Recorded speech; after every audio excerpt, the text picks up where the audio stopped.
بسم اللہ الرحمن الرحیم۔ کبھی ایسے شرم سے بھوک اپنے خرمن دل کو، کبھی ایسے شرم سے بھوک اپنے خرمن دل کو، کہ خورشید قیامت بھی ہو تیرے خوشی کو، اور ڈرا سکتی نہیں مجھے فضا کی تاریکی، کہ میری سرشت میں ہے باقی وہ درخشاں۔ تو ہے مسافر شب خود چراغ بلٹنا، کر اپنی رات کو داغے جگر سے کھلا۔ ہیرا نہ کر سکا مجھے جلوائے دانش کرم، سرما ہے میری آنکھ کا خاک خطیب عزیز شاہ کے سامنے خط کشائی سوئے ادب، الامر فوق الادب۔ میں آپ کی خدمت کے اندر ایک جملہ عرض کرتا ہوں۔ ایک حدیث مبارکہ ہے جس پر تمام مفاد فکر متفق، وہ یہ ہے کہ ہر 100 سال کے بعد امت میں ایک مجدد آتا رہے گا، اور وہ دین پر جتنے گرد و غبار پڑ جاتے ہیں انہیں دھو کے پھر سے دین کو ایک نئی جلا بخشتا رہے۔ اسلام کا سب سے پہلا مجدد کون ہے؟ ان کا نام نامی اس میں گرامی ہے، جناب سیدنا عمر ابن عبدالعزیز۔ جناب عمر ابن عبدالعزیز نے سریر اعلیٰ خلافت پر متمکن ہوتے ہی ایک صدی کی تاریک راتوں کو روشن ایام کے اندر منتقل کر عدل و انصاف اور غرباء و مساکین، یتیم اور بیواؤں کا ہاتھ پکڑا، اور عمر ابن عبدالعزیز نے عمر ابن خطاب کے دور یاد تازہ کرا، جہاں بے شمار تجدیدی کارروائی نمایاں سر انجام دیے۔ ان میں 2 چیزوں کی طرف میں اشارہ کرتا ہوں۔ پہلی بات تو یہ تھی کہ سریر آرائے خلافت پر متمکن ہوتے ہی سب سے پہلا اعلان یہ کیا کہ آج کے بعد جمعۃ المبارک کے خطبہ میں کوئی بھی مولا علی کو اور اہل بیت کو گالی نہیں دے گا۔ کوئی بھی جمعۃ المبارک کے خطبہ میں مولا علی اور اہل بیت اطہار کو گالی نہیں دے گا۔ مولا علی پر لعنت کرنے کا سلسلہ 1 صدی سے جاری تھا۔ آپ نے مجدد ہونے کا حق ادا کیا اور فرمایا کہ آج کے بعد جمعۃ المبارک کے خطبہ میں ان اللہ یأمر بالعدل والاحسان، یہ آیا مبارکہ پڑھی جائے۔ آج دن تک ہم یہی آیت مبارکہ پڑھ رہے ہیں۔ دوسرا تجدیدی کارنامہ کیا کیا کہ وہ باغ فدق جو اہل بیت اطہار کو نہ ملا، عمر ابن عبدالعزیز نے اپنے دور خلافت کے اندر وہ باغ فدق پھر آل پیغمبر کو واپس لٹا دیا۔ اب مجدد کی تجدید دیکھو کیسی ہوتی ہے۔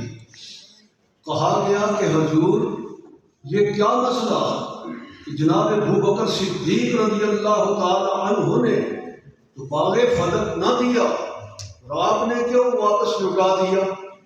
اللہ فرمایا جناب ابوبکر صدیق امیر المومنین تھے، انہوں نے جو کام کیا وہ جائز تھا، اور میں نے واپس اس لیے لٹایا کہ جائز کام کو بھی آل پیغمبر کے لیے کر لینا یہ بھی درست ہے۔ ایسا مکھن سے بات، یہ دو تجدیدی کارنامے آپ نے سر انجام دیے۔ اس امت کے اندر ہر 100 سال کے بعد مجدد آتا رہا۔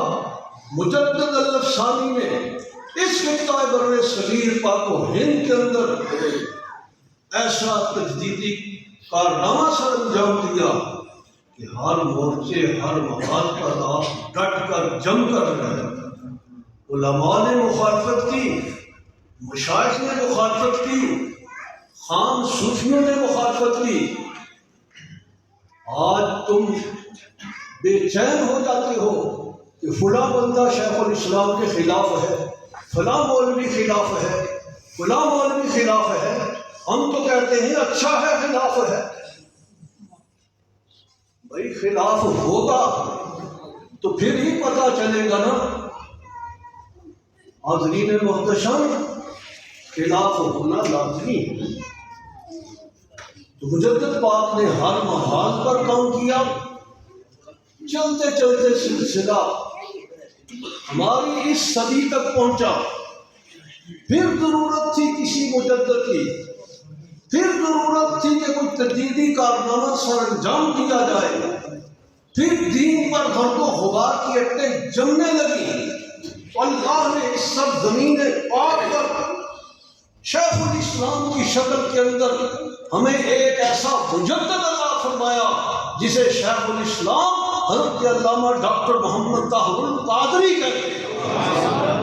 مجدد رواسدی طاہر القادری، مجدد رواسدی طاہر القادری۔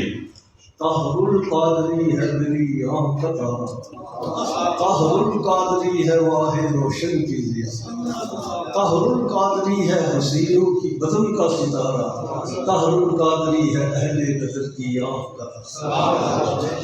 حاضرین محتشم، شیخ الاسلام نے جہاں بے شمار تجدیدی کارہائے نمایاں سر انجام دیے، علم و حکمت کی دنیا کے اندر تمام مقاصد فکر کو آپ نے مات کر کے یہ بات ثابت کر دی کہ اہل سنت و جماعت بھی عقیدہ حقہ ہے۔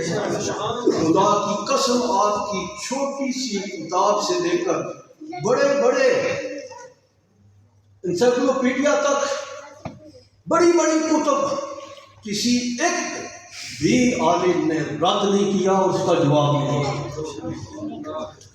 آخری بات یہ ہے کہ شیخ الاسلام نے جہاں دیگر تجدیدی کارنامے سر انجام دیے، وہاں ایک فتنہ اٹھا جسے فتنہ خارجیت کہتے ہیں۔ وہ فتنہ ایسا اٹھا کہ ہوئے کس قدر بے توفیق فقیہان خوارج، ہوئے کس قدر بے توفیق فقیہان خوارج، خود نہیں بدلتے دستار بدل دیتے ہیں۔ جب اس فتنے نے سر اٹھایا تو پھر شیخ الاسلام میدان کے اندر آئے اور ارشاد فرمایا کہ آل پیغمبر کو ہم جانتے ہیں کہ آل مصطفیٰ کون ہے۔ آل مصطفیٰ کا دفاع کرنے والے ہیں۔ 1500 سالہ تاریخ چھان کے دیکھو کہ آل پیغمبر کے متعلق اتنا کھل کر، جم کر، ڈٹ کر، علمی ادبی لحاظ سے کسی نے بھی کام نہیں کیا۔ میں اکثر کہتا ہوں کہ وہ سید جو شیخ الاسلام کا مخالف ہے، اسے سوچنا چاہیے کہ آگا پیچھا میرا کیا ہے۔ بس انداز بیاں اگر کہ اتنا شوق نہیں، شاید کہ اتر جائے نغمہ کجا من کجا، سارے سخن بہار رئیس سوئے قطار میں تشنہ خیلی زمان، اور کردہ آمی نظر بمولائے رجب غر قبول فکر تفیر از دوشہ۔